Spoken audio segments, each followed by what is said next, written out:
Rhodesia, 1971.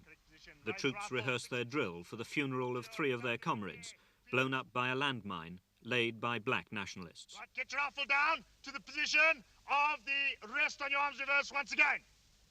The right leg is then bent so the thigh is parallel to the ground, and you resume the correct position of the present. Are there any questions? Right, watch the squad now. Look down, brace up. The 3 men died near Rhodesia's border with Mozambique. 9 months compulsory national service is part of the growing up of every young white male in Rhodesia. For, as the government will tell you, this is a country at war, threatened by black governments to the north, attacked by economic sanctions, coping with a fresh outbreak of militant black protest against Ian Smith's government. Right! On the way to Command Squad 3, the rifle is rotated in an anti-clockwise direction, right hand controlling the rifle. Good! Hey! Under the eyes of Cecil Rhodes' statue in the heart of Salisbury, there have been demonstrations by young black Rhodesians anxious to bring their dissatisfaction to the attention of the British negotiators as they talked with Ian Smith's representatives. They marched and scores were arrested. 82 were sentenced each to 6 cuts of the cane. It's wishful thinking for Heath to expect Smith to reason. The only way for Smith to reason is to use violence. That is violence in the valley. And we are prepared to fight. The Africans, we will do it since the British government has refused to use violence. And the main reason why the African people, especially the youth, can now resort to violence because they are not allowed a word, not a word in politics. If I say anything against the government, I'll be behind the bars the next day. There are informers in every square mile of the country. Do you not fear an informer in this group now? There may be. I don't care. At this moment, I don't care if there is an informer. Maybe tomorrow I will be there behind the bars, and I don't mind. I am prepared to make such sacrifices, and even greater sacrifices for the freedom of the country. These boys talked to me in May at St. Ignatius College just outside Salisbury. 4 of them are now behind bars. Last month, the school was raided twice. The police came with guns, dogs and tear gas. 23 arrests were made. The police were stoned, a Land Rover was turned over. Today, 18 days after their arrest, no charges have been made against the 4 boys still in custody. Now we're going to divide a minus 3 into 2a to the power 4 minus 5a cubed minus 10a plus 3. Would you do it for me, please, Wanda? St. Ignatius College is a secondary school founded by the Jesuits 9 years ago. These boys are aged between 15 and 19. They're among the elite of Rhodesia's young Africans, for only 180 black children reach the 6th form in any year, 1 in every 600. Or you could say 3 and 5, 14 1. The scarcity of secondary education, the lack of political opportunity, the difficulty they'll face in getting a job, all these lie at the root of the young Africans' frustration. The school's principal, Father Davis. The difficulty is the kind of law that we're getting now, like the Land Tenure Act and the Housing Act, which is leading in only one direction, to my mind. And what is that direction? Well, it's leading to a sort of segregation of 2 races instead of making one country. Apartheid in the South African mould? I'm not quite sure whether I would go as far as to say that. I'm not quite sure whether I would understand, because I don't know anything much about South Africa, strangely enough. But certainly 2 distinct races. That's what it seems to be aiming at and going towards. And how do you feel about that? Oh, I think it's a bad thing. This is one country. It should be a great country. And merit should be the reason why people go ahead and so on. Merit only. How do you feel when you see a 16-year-old African, well-educated, bright, leaving school and unable to get a job? Is fed up all right to say on a television interview? Yes, very much so. If a black child and a white child emerged from school with similar qualifications, which would find it the most easy to get a job? Certainly the white men. And to prove that, a few gentlemen, some gentlemen from Salisbury, who are obviously supporters of the Smith government, came here and we asked them the same question. Why that white men find it easier to find jobs. And obviously they said Just imagine if you had a brother and you were the manager of some company. If your brother and somebody else came, which one would you pick? And obviously the answer was my brother. Things are quite bad at the country in the moment, but I think there's a growing tendency among the white children of our age to realize the hardships the African is facing. And I think this is also the case in South Africa.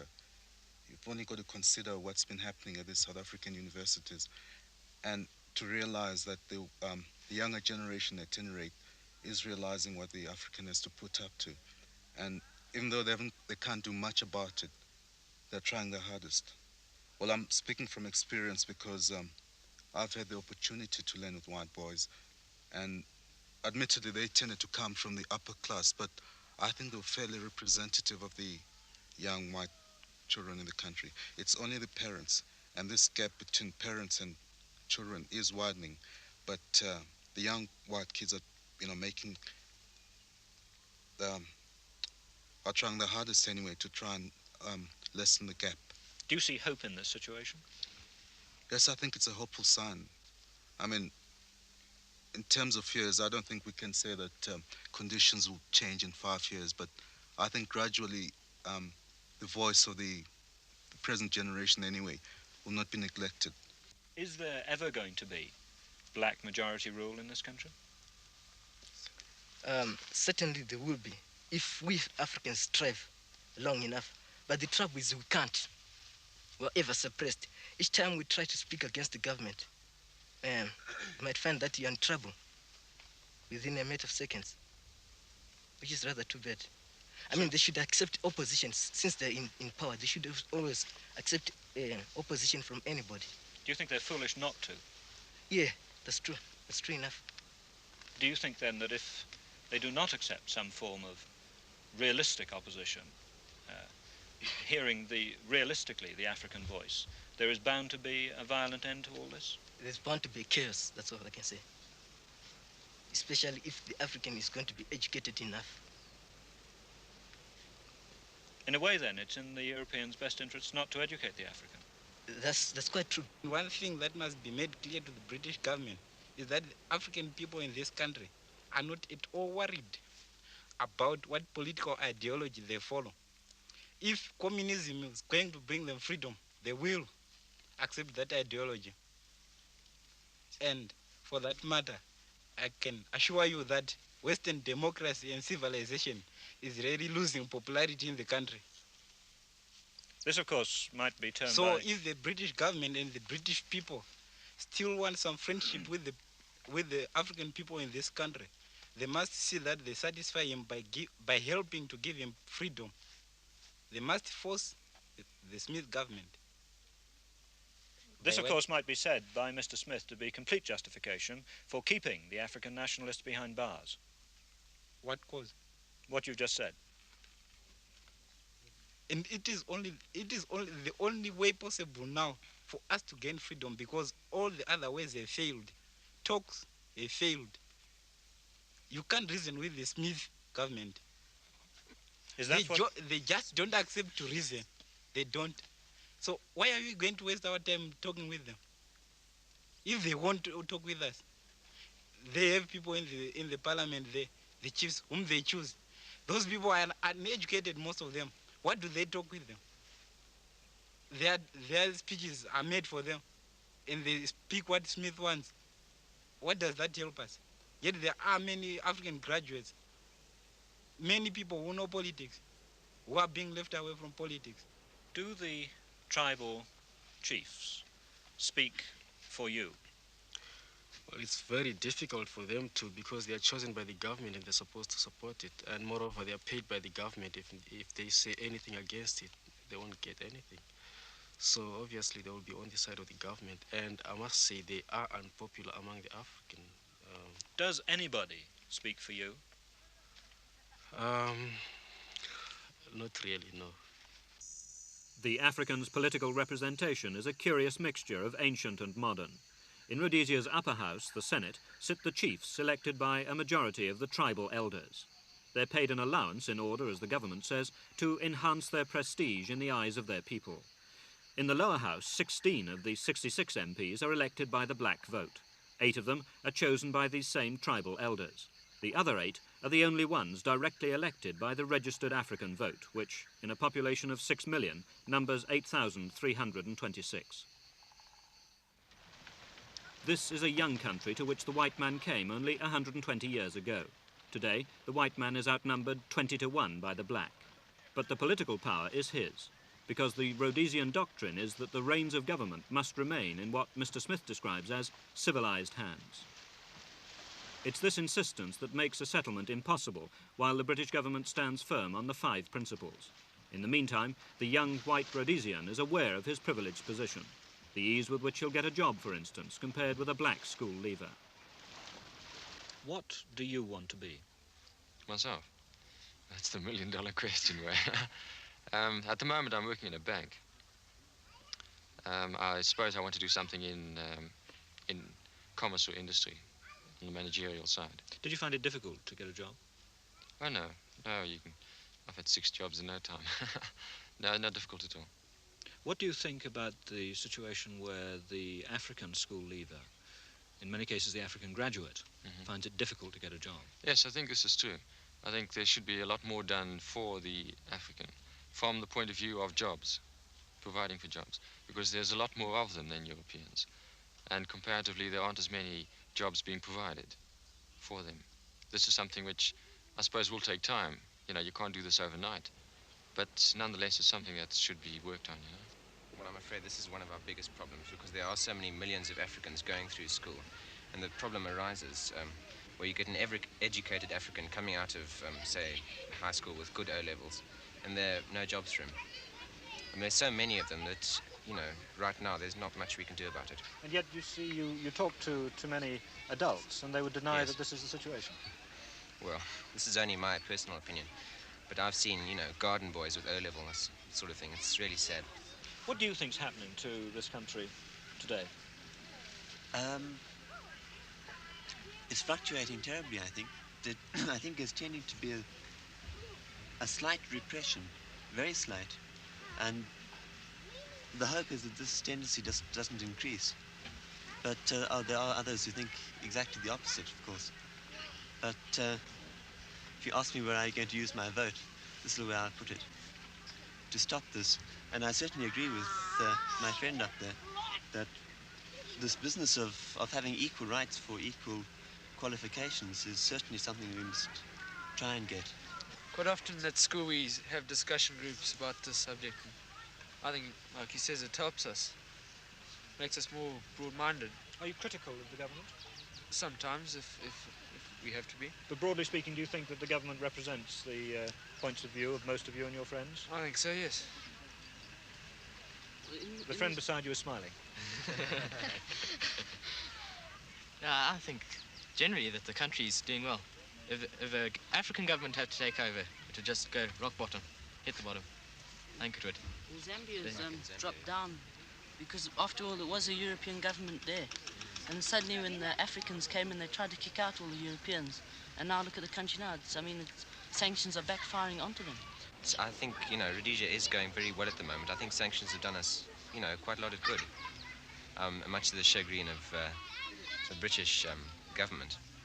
And, you know, I would certainly not give any quarter, you know, concerning majority rule.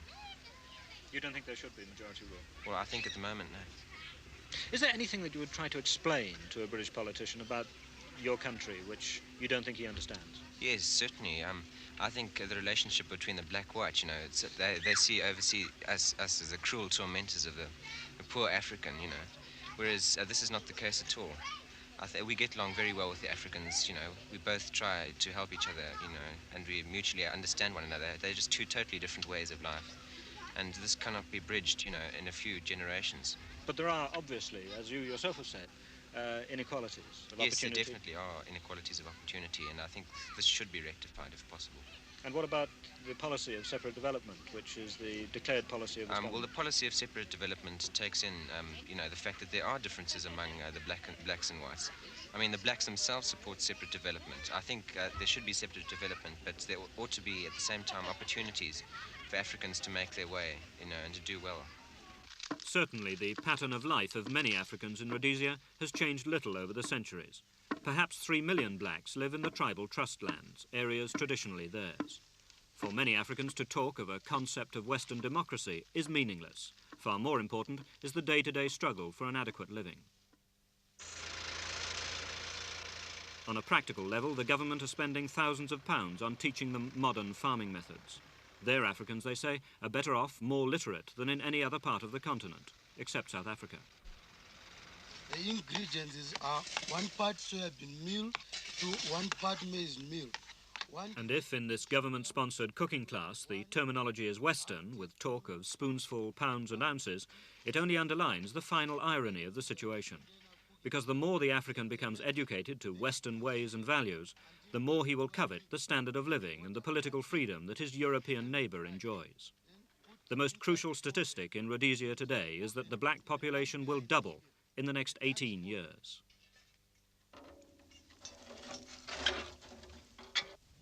A few black Africans have fine homes like these on the outskirts of Salisbury. As the population grows, so too will the ambitions of the black majority. Sir Robert Treadgold was Chief Justice of Rhodesia until he resigned in 1960. His family came here around 1890 as part of the pioneer column that set out to claim the heart of Africa for Britain. Today, an outspoken critic of the Smith government, Sir Robert lives near the place where he was born in 1899. How would you describe the situation in this country today? We have here a ratio of more than 20 Africans to 1 white person. And it's quite absurd that that small section at the top are going to continue indefinitely to supply all the advanced skills in the country. And there's going to be great African advancement. You can see it now, even although it's not encouraged, and at least not in the white areas, but it's coming from sheer force of circumstances, just as it's coming in South Africa. Do you see any differences between the situation in Rhodesia today and the situation in South Africa? Oh yes, there is quite a difference. It depends whether you look at it from a legal point of view or from the point of view of attitudes. This country has never had the stark prejudice that stands in South Africa, and I don't think that that's true of it today. But from a legal point of view, there's not a great deal of difference, I don't think, no. What do you mean? Well, I mean, the repressive legislation that's been passed almost parallels the apartheid in South Africa now. Certainly it opens the door to it. I don't think that any further legislation would be required. Complete apartheid could be brought in under the existing laws. The legislation aimed at keeping the races apart is now being felt in the schools.